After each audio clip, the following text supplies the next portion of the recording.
Bueno, iglesia, ya estamos listos para el tiempo de la palabra, así que quiero invitarlos a que puedan a que puedas ubicarte, ¿cierto? En tu espacio allá, que tengas tu Biblia, que tengas no sé, tu iPad, lo que estás usando como para seguir la reunión en la iglesia. Seguimos con el tema Nuestra Iglesia Es. Para mí ha sido súper importante hoy el número 5, porque estamos definiendo cómo es nuestra iglesia, cómo es Viña Maipú, qué identidad Dios le ha dado a Viña Maipú. Y es súper importante entender esto, porque a veces nosotros nos dejamos llevar tal vez por lo que vemos, pero la esencia y el corazón son como Dios ha ido formando la iglesia. Así que quiero animarte a que revise hacia atrás. Recuerda que estos videos quedan en YouTube o quedan en Facebook. Así que si tú quieres, puedes revisar estos videos del cómo somos la iglesia, del cómo es el corazón de la iglesia. Entonces, recordarle los grupos de discipulado para mí son sumamente importantes. Así que si aún no te has inscrito, aún puedes inscribirte. ¿Ya? Así que recuerda escribirme, yo te estoy formando los grupos, así que me escribes y yo te integro en algún grupo discipulado, ya sea si eres nuevo en la iglesia, te invitamos al Viña 1, si ya pasaste el Viña 1, el Viña 2, Viña 3, Viña 4, y añadimos 2 cursos que es el curso de la vida de Jesús y también fundamentos básicos, así que para que puedas estar al tanto de lo que estamos haciendo como iglesia. Bueno, estamos hablando acerca de la iglesia. Y lo primero que Jesús dijo acerca de la iglesia, mucho antes que Él fuera a la cruz, mucho antes cuando Él ascendió, mucho antes que esto, Jesús hablando con sus discípulos, les dijo lo siguiente: yo te digo que tú eres Pedro, ¿ya?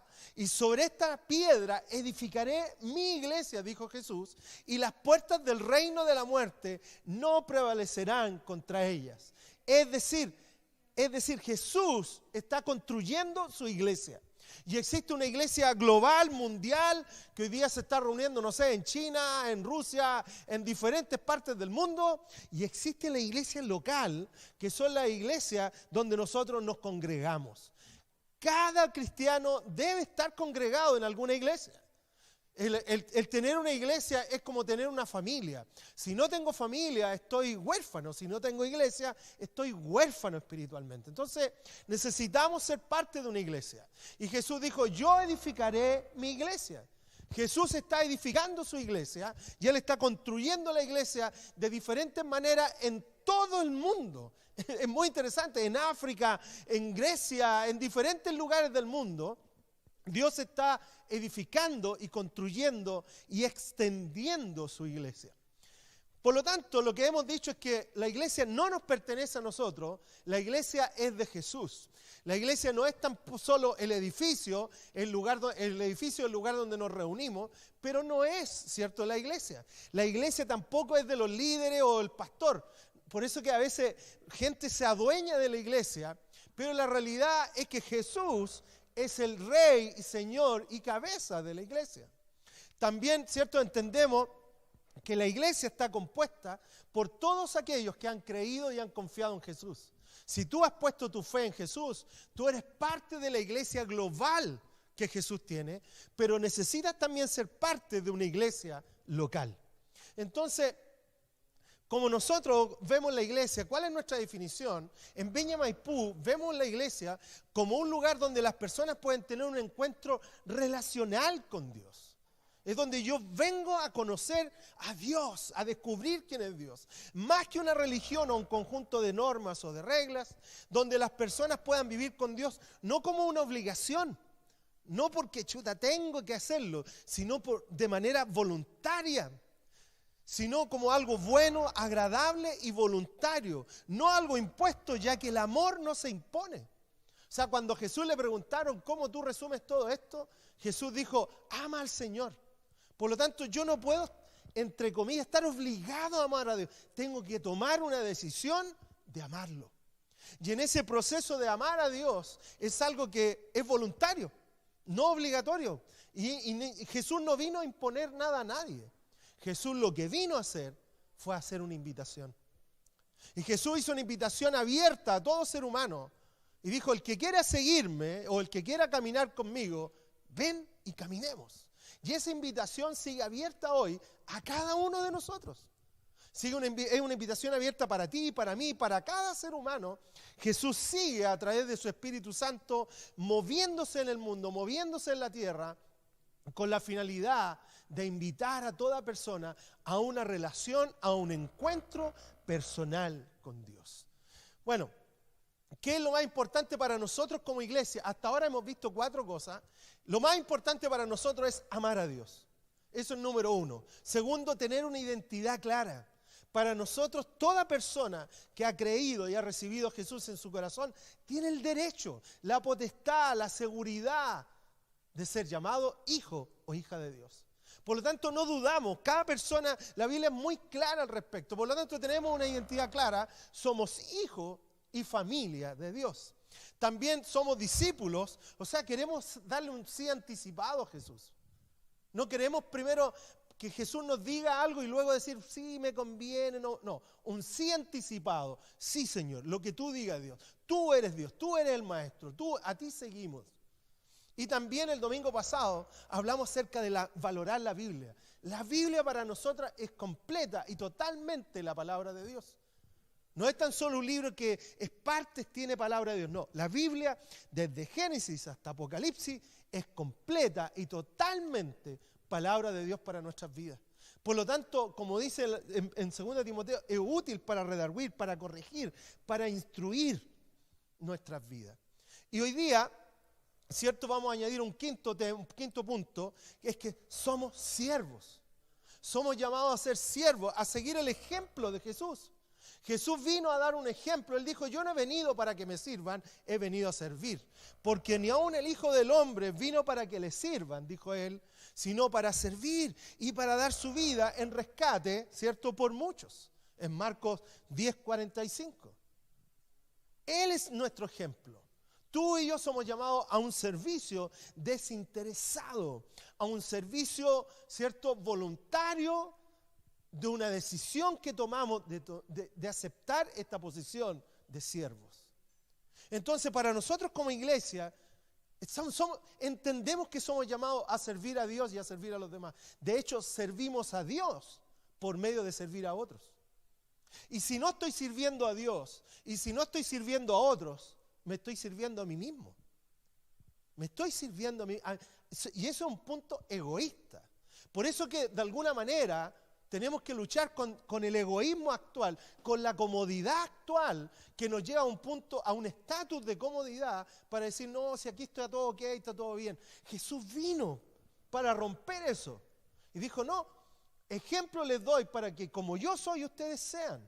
Jesús vino a ser un siervo, a servir a otros desinteresadamente. En Filipenses capítulo 2, versículos 5 al 7, el apóstol Pablo escribió lo siguiente. Dijo, la actitud de ustedes debe ser como la de Cristo. La actitud, o sea, mi accionar, el cómo yo me voy a comportar, lo que yo voy a hacer, el cómo voy a vivir, dijo el apóstol Pablo, debe ser como la de Cristo Jesús, quien siendo por naturaleza Dios mismo, no se consideró el ser igual a Dios como algo a que aferrarse. Por el contrario, dijo, se rebajó voluntariamente. O sea, voluntariamente, este Rey de Reyes, este Señor de Señores, voluntariamente, tomando la naturaleza de siervo, se hizo un siervo de todos, y haciéndose semejante a los seres humanos. Filipenses capítulo 2, versículos 5 al 7, es clave para nosotros. Porque aquí el apóstol Pablo nos desafía, me desafía a mí y a ti, a tomar la actitud de hacer como Jesús es.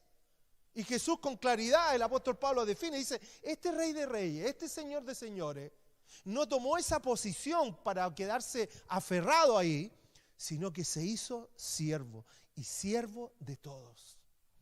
Por lo tanto, la iglesia Viña Maipú, el corazón, parte del corazón de la iglesia Viña Maipú, es que seamos siervos, siervos de Dios y siervos a los demás.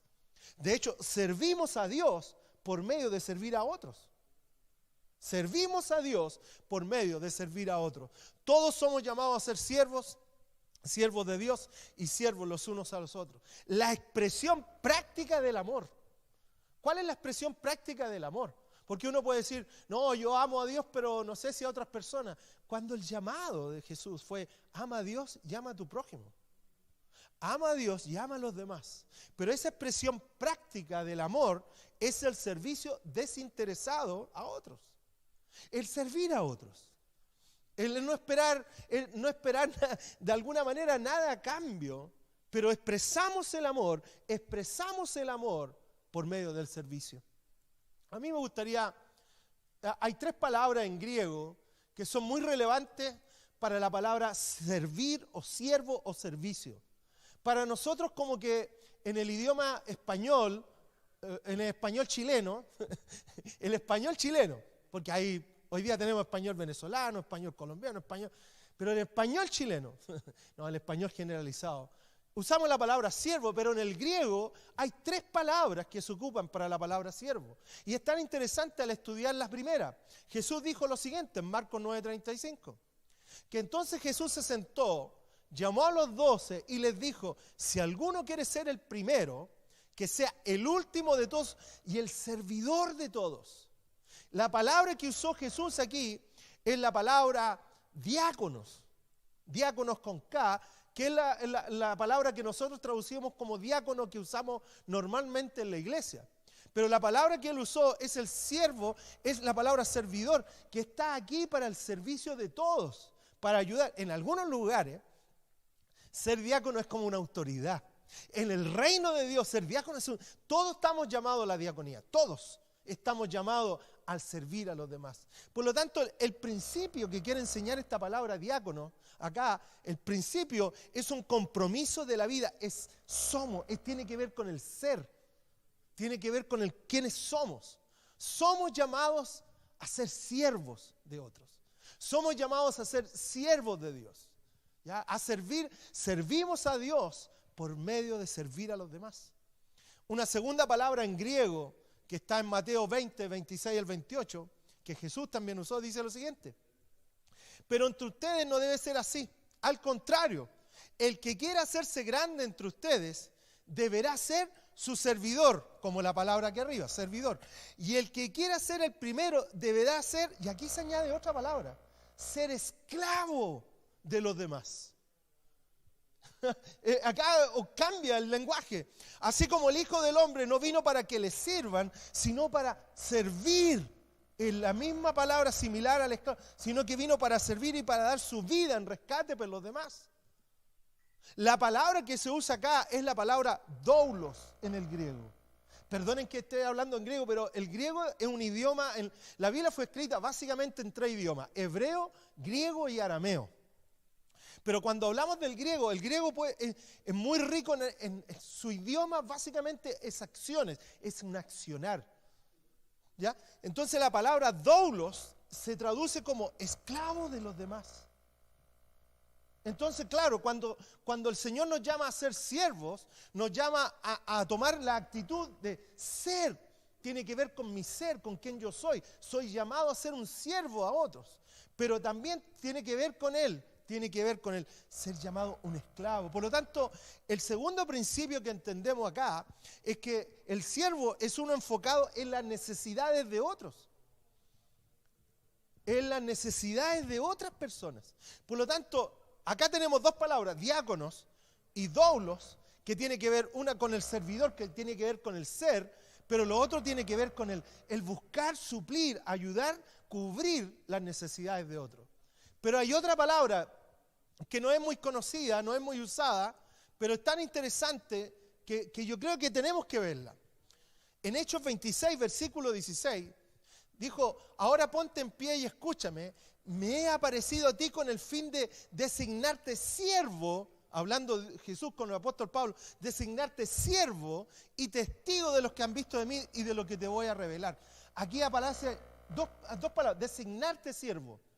Esa designación de un siervo era como el nombrar al que coordinaba los siervos, al que coordinaba el servir, pero se usaba específicamente con los remeros de un bote. Esa palabra en el griego es uperetes. El uperetes, recuerden que en ese tiempo los barcos llevaban remeros bajo cubierta. Arriba estaba la cubierta, que era donde andaba la tripulación, pero abajo habían remeros. Y esos remeros tenían uno que coordinaba eso. Y él es que iba diciendo: ¡oh! ¡Oh! Y los demás remaban y remaban a un mismo ritmo. Pero ¿saben lo interesante de esa palabra operetes? Es que era el remero que iba bajo, nadie los veía. Tú veías el barco avanzar, veías en la cubierta, tal vez veías al capitán o a otros, pero bajo la cubierta, sin ver a nadie, estaban los remeros. Entonces, el tercer principio que entendemos aquí es que visibiliza al Señor, no a sí mismo. De hecho, son invisibles. El siervo va a buscar dar visibilidad a Jesús, no a nosotros. No se trata de nuestro servicio, no se trata de lo que hacemos o no hacemos, no se trata de quiénes somos nosotros. Se trata que a través de nuestro servicio Jesús pueda ser visibilizado, Jesús pueda ser exaltado, que las personas a través de nuestro servicio puedan ver a Jesús. De eso se trata. Por eso estas tres palabras son clave: diáconos, doulos, pero uperetes, que era un siervo designado para coordinar a los demás siervos, pero no se veían, ellos eran invisibles. ¿Por qué? Porque buscaban que el barco o el capitán fuera reconocido. Para nosotros somos personas que estamos sirviendo. Hay mucha gente que sirve en la iglesia y que tal vez no son tan visibles, pero son sumamente importantes, porque cada uno de esos servicios exalta a Jesús.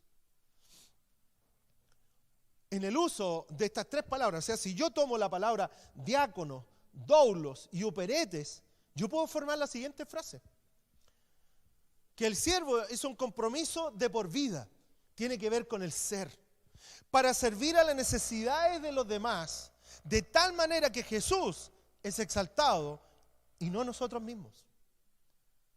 Y no nosotros mismos. Es decir, si sale mi nombre ahí, bueno. Si no sale mi nombre ahí, bueno también. Que Dios sea la gloria. Si mi foto aparece, bueno. Si no, mi foto no aparece, bueno, a Dios sea la gloria. Que Él sea glorificado en todo lo que hacemos. Y a veces sobre todo en el tiempo cuando uno busca, lo que me pasa a mí, como formar los equipos para coordinar diferentes cosas. Y hay gente que dice, ¿y cómo yo no aparezco? Porque están buscando una notoriedad, en vez de disponerse a servir. El servicio es el llamado más alto que todo cristiano puede tener. El servir a otro es la muestra, es la demostración del amor de Dios a los demás. Si aparece mi foto, si aparece mi nombre, si tengo una posición, si tengo un título, si tengo algo bueno y si no, bueno, porque al final a Dios sea la gloria. Que todo lo que hacemos, que todo lo que desarrollamos, sea para la gloria de Dios. Tres palabras claves: diáconos, doulos, uperetes, que todos tienen relación al servicio y todos tienen relación a un siervo. El doulos tiene relación al ser siervo. El diácono tiene relación a nuestro actuar en favor de otro, pero como un esclavo. Pero el uperete es que no es visible. Aquellas personas que sirven en la iglesia, que sirven a otros sin necesidad que aparezcan en un lugar u otro. Bueno, ¿cómo es el corazón de un siervo? ¿Cómo es el corazón de este? Mira, hay muchos más puntos. Yo voy a hablar 4 más nuevas, ¿ya? Así que me quedan un par de minutos. Pero 4 puntos que el corazón de todo siervo debe tener. Primero, en Filipenses 2, versículos 3 y 4, dice lo siguiente: no hagan nada por egoísmo o vanidad. Más bien con humildad consideren a los demás como superiores a ustedes mismos. Cada uno debe velar no solo por sus propios intereses, sino también por los intereses de los demás. ¿Cómo es el corazón de un siervo? Un siervo sirve sobre la posición. Un siervo, si tiene posición, si tiene un título, si tiene una responsabilidad, van a servir nomás. Yo hace tiempo, muchos años atrás, yo comencé una frase: ¿para qué soy bueno? ¿Para qué puedo ayudar? ¿Para qué puedo servir? Más que decir, mira, yo quiero hacer esto. A veces uno tiene que simplemente disponerse de corazón y decir, ¿sabes qué? Quiero servir. Díganme en qué puedo ayudar. Yo puedo ayudar en esto, yo puedo ayudar en esto otro, pero la disponibilidad, más que un título, más que la posición, es entender que somos llamados a ser siervos de otros y a demostrar el amor de Dios al servir a los demás desinteresadamente. Para el mundo, para el sistema del mundo, el servidor, el que se sirve es más importante que el que sirve. En el mundo, el que se sienta a la mesa y chasquea los dedos y dice, oye, sírvanme, para el mundo esa persona es más importante que el que sirve. Pero en el reino de Dios es totalmente lo contrario. En el reino de Dios, el más importante es el que ha tomado la actitud de servir a otros. Por eso que se nos ha enseñado que el que manda paga. El que manda paga. O sea, si yo tengo para pagar, yo soy el jefe aquí. Pero somos llamados a ser siervos. Es más importante en el mundo ser servido que servir. Pero Jesús lo dejó muy claro. Dijo, entre todos ustedes, el que quiera ser el primero, tiene que aprender a ser el uperetes, o el diácono, o el doulos de los demás. A eso somos llamados. En el mundo, el que sirve es considerado menos que el servido. El mundo tiene una concepción completamente diferente al reino de Dios. El que sirve es menospreciado y a veces sin ser digno, ni siquiera le dan las gracias. Pero en el reino de Dios, amigos y amigas, el reino de Dios funciona muy, muy diferentes. Por eso que nosotros, ¿cómo vamos a impactar Maipú? ¿Cómo vamos a impactar a otras personas? Está bien subir estos videos y tener diferentes instancias, pero ¿cómo vamos a impactar realmente la vida de los demás? Es a través de un servicio desinteresado solamente para mostrar el amor de Dios por esas personas. Servicio, servir a otros. Disponte ante el Señor nomás y dile, Señor, aquí estoy, úsame. Llama a los grupos algún grupo, al ministerio, comunícate conmigo. Pastor, ¿para qué soy bueno? ¿En qué puedo ayudar o servir? Pero la demostración del amor de Dios tiene que ver con un servicio desinteresado. En Lucas número 2 del corazón del siervo, en Lucas 10, vamos a leer aquí un par de versículos, Lucas 10 del 30 al 37, se nos muestra algo más interesante. Jesús respondió, hablando con unos fariseos, cierto que le estaban preguntando, dice Jesús en una parábola, bajaba un hombre de Jerusalén a Jericó, y cayó en manos de unos ladrones. Le quitaron la ropa, lo golpearon y se fueron, dejándolo medio muerto ahí botado en el suelo. Resulta que viajaba por el mismo camino un sacerdote. Un sacerdote, para que entendamos, era parte del Sanedrín, era parte de la sinagoga de la época, era alguien religioso, visto, conocido por todos, ¿cierto? Vestía de una manera diferente. Todos sabían que esa persona tenía relación a una sinagoga o a una iglesia. Pero dice lo siguiente, que en el mismo camino viajaba un sacerdote, quien al verlo, o sea, vio a esta persona botada en el suelo, se desvió y siguió de largo, le hizo un oso, se hizo para el lado y siguió su camino. No lo tomó en cuenta. Y siguió de largo. Así también dice que después llegó un levita. ¿Quién era un levita? Un levita era parte de la tribu de la adoración, era parte de la tribu que servían en el templo. También ellos tenían una vestimenta especial, tenían ciertas características que todos sabían quién era.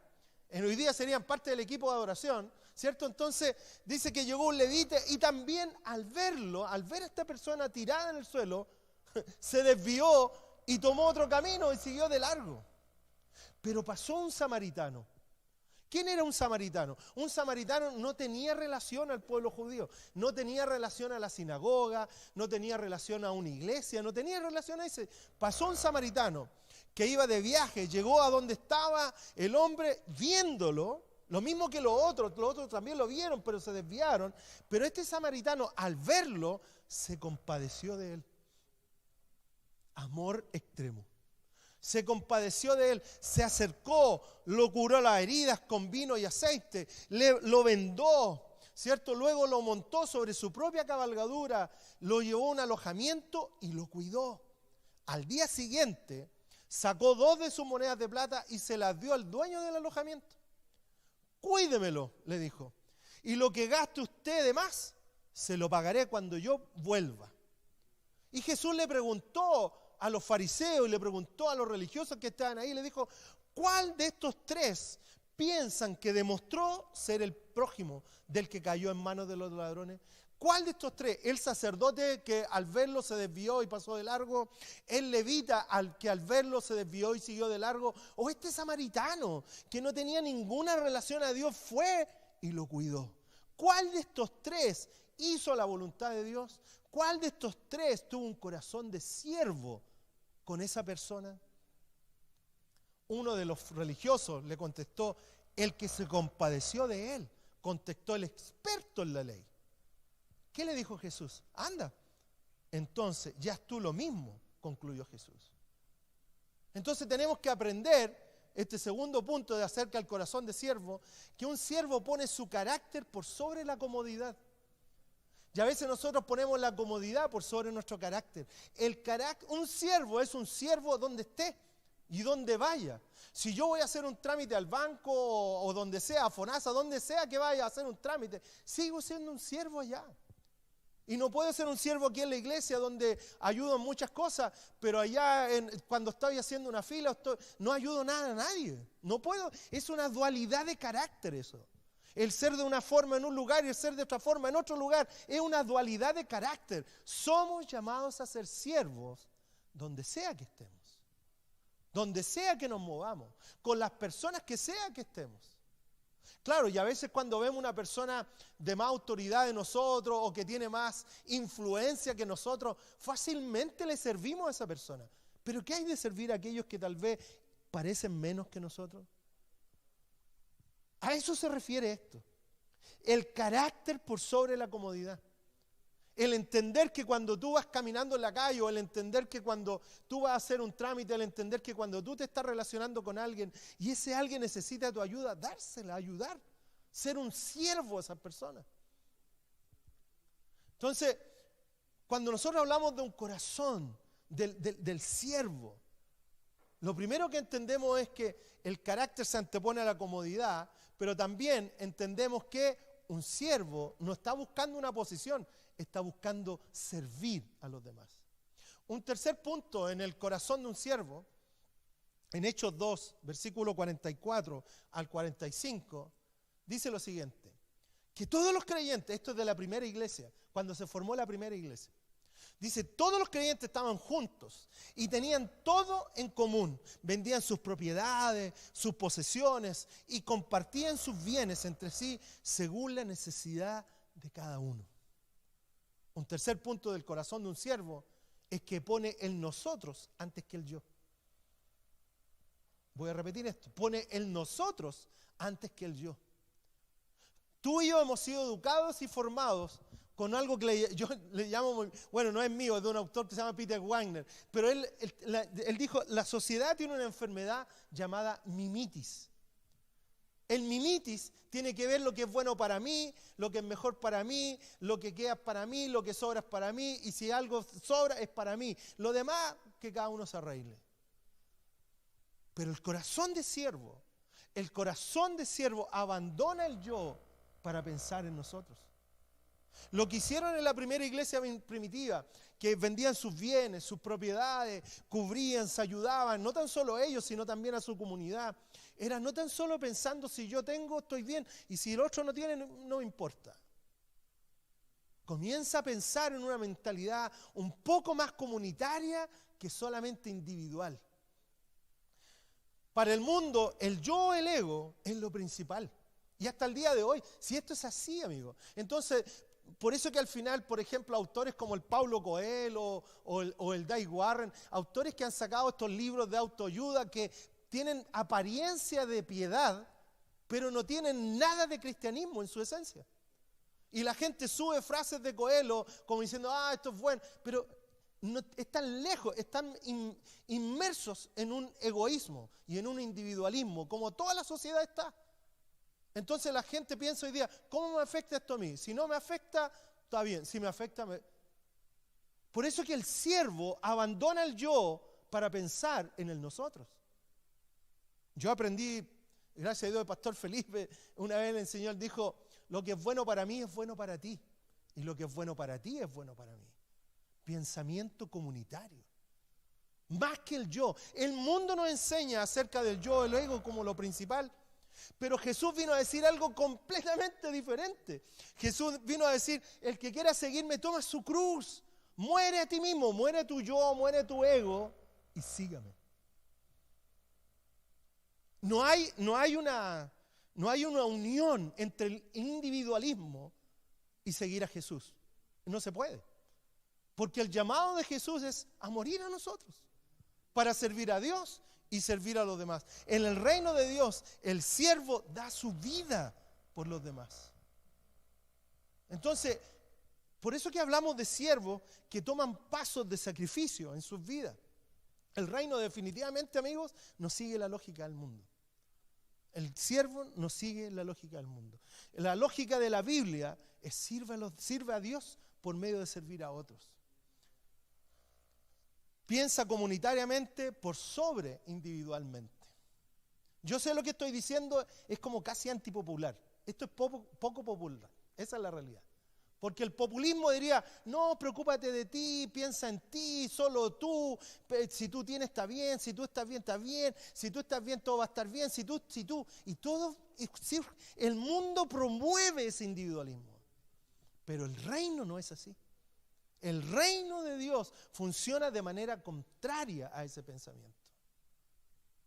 Lo que es bueno para otros, lo que es bueno para la comunidad, lo que es bueno para mí es bueno para otros también. Entonces, dejar de pensar más en el individualismo y pensar más comunitario. Y a veces sacrificios, sí, a veces son sacrificios. ¿Y acaso cuando tú lees la Biblia no estás llena de sacrificios, de personas que entregaron todo? En un momento Jesús dijo, mira, si ustedes abandonan su padre, su madre, todo por el reino, van a tener mucho más allá. Por eso que el engaño del mundo, el engaño del sistema, es hacernos pensar individualmente.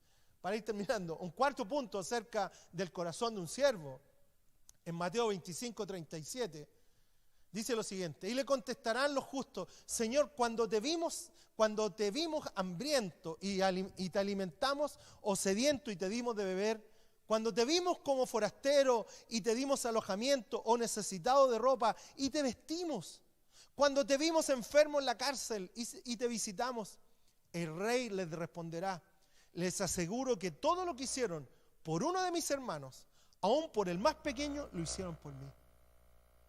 Esto habla de entregar a otro, de mirar si hay alguien que le falta. O sea, el apóstol Juan escribió en 1 Juan 2, él dijo, mira, si tú dices amar al hermano, pero el hermano está pasando frío y tú no le das una chaqueta teniendo dos, eso no es amor.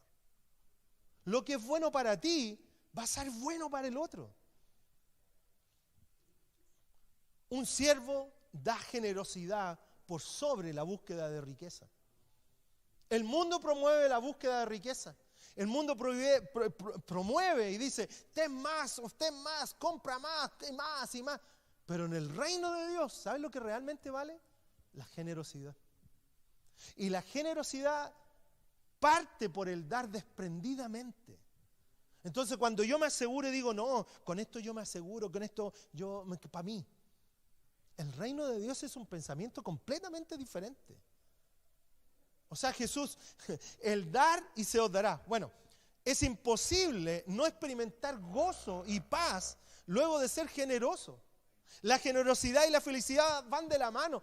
Es imposible aun cuando regalas la chaqueta que más te gusta, o aun cuando das a otro lo que más tú valoras, aun en ese desprenderse de eso, hay gozo y hay felicidad porque estás supliendo la necesidad de otro. La generosidad es el paso a verdadera felicidad y paz, amigos. La generosidad hace aumentar exponencialmente nuestro bienestar. Y no estoy hablando de un bienestar material, estoy hablando de un bienestar interior. La generosidad tiene que ver con el bienestar interior, amigos. Dar y se los dará. Más bienaventurado es dar que recibir. La Biblia está llena de todo esto. Por eso que, claro, como se contrapone al pensamiento del mundo, como se contrapone al pensamiento social, muchos no lo hablan, pero la realidad es eso. Prefieren predicar la prosperidad en vez de predicar el desprenderse y la generosidad. Jesús dijo, oye, no se engañen a ustedes mismos, no pueden servir a Dios y servir a las riquezas a la vez. No podemos, tenemos que tomar una decisión. Por lo tanto, la generosidad tiene que anteponerse a las búsquedas de la riqueza personal. ¿Qué es lo más importante para nosotros como iglesia? Hemos visto 5 puntos hasta ahora. Amar a Dios, una identidad clara, yo no dudo, somos hijos e hijas de Dios, parte de la familia de Dios. Ser discípulos, un sí anticipado a Jesús. Valoramos la Biblia enormemente y llamados a ser siervos, como Jesús lo fue. La grandeza, amigos, no se encuentra en la riqueza. La grandeza no se encuentra en mostrar la cantidad de bienes que tenemos. La grandeza no se encuentra en demostrar al mundo lo que somos o lo que tenemos, sino que, porque al final vamos a terminar sirviéndonos a nosotros mismos, sino al servir a Dios y al servir a los demás. Es diferente, porque el mundo nos mide por lo que tenemos. ¿Cómo nos mide Dios? Por el servicio a Él, servicio a Dios y el servicio a los demás. Me gustaría invitarte allá donde tú estás a que podamos orar y podamos darle gracias a Dios por todas aquellas personas que sirven en algún área, por todas esas personas que sirven desinteresadamente, sin buscar una recompensa o sin buscar una posición o sin buscar un rol, sin buscar una foto, pero sirviendo a otros desinteresadamente. Piensa en esto. ¿Estás viviendo para ti de manera individual o estás viviendo de manera comunitaria? ¿Estás buscando el bienestar tuyo personal a costa de lo que sea? ¿O estás buscando el servir a Dios? O sea, yo sé que esto es completamente contrario a lo que la Biblia enseña, o sea, a lo que el mundo enseña. Porque el mundo te pone como tú el centro, todo alrededor de ti. Y Jesús dijo, toma tu cruz y sígueme. Muere tu individualismo, muere tu yo y sígueme. El apóstol Pablo descubrió algo, que todo lo que él necesitaba lo encontraba en Jesús. Eso descubrió el apóstol Pablo, que todo lo que él necesitaba lo encontraba en Jesús. Y yo quiero animarte a algo. Todo lo que tú y yo necesitamos lo encontramos en Jesús. Y disponemos nuestro corazón para servir a Dios y servir a los demás. Amén. Oremos. Padre, te damos gracias por tu palabra. Gracias por el desafío, Dios, que tú nos das. Porque esto es un desafío que viene a mover nuestra comodidad, que viene a mover nuestro individualismo para disponernos a servir a otros. Así que, Padre, yo te pido esta mañana o esta tarde ya, Señor, que confronten nuestro ser, que puedas confrontar nuestro ser interior para ser removidos y ser llevados a una vida de siervo. 3 palabras. Diácono, que habla del ser. Doulos, que habla del esclavo a otro, buscar suplir la necesidad de otro. Pero uperetes, que es aquel que hace el trabajo sin ser el visible de todo. Gracias, Señor. Ayúdanos como iglesia a impactar esta comuna por medio del servicio a los demás. Amén. Amén, iglesia. Que Dios les bendiga. Revisa estos videos. Mira, están ahí en YouTube, están ahí en Facebook. Revísalo, repásalo, porque la esencia de la iglesia lo estamos viendo en esta enseñanza. Nos queda uno más que va a ser el próximo domingo. Son 6 identidades claras que tenemos nosotros y que podamos desarrollar estos puntos. Amén. Ya, iglesia, que Dios les bendiga. Vamos a ir a un tiempito de adoración ahora. Los vamos a dejar con un video mientras acomodamos algunas cosas aquí, pero vamos a pasar un videito y luego un tiempo de adoración, así que no te vayas, quédate ahí. Y en el tiempo de adoración, tal vez un buen momento para disponerte ante Dios y decirle, Señor, aquí estoy. Es como lo que dijo Isaías, aquí estoy, Señor, heme aquí, envíame a mí. Amén.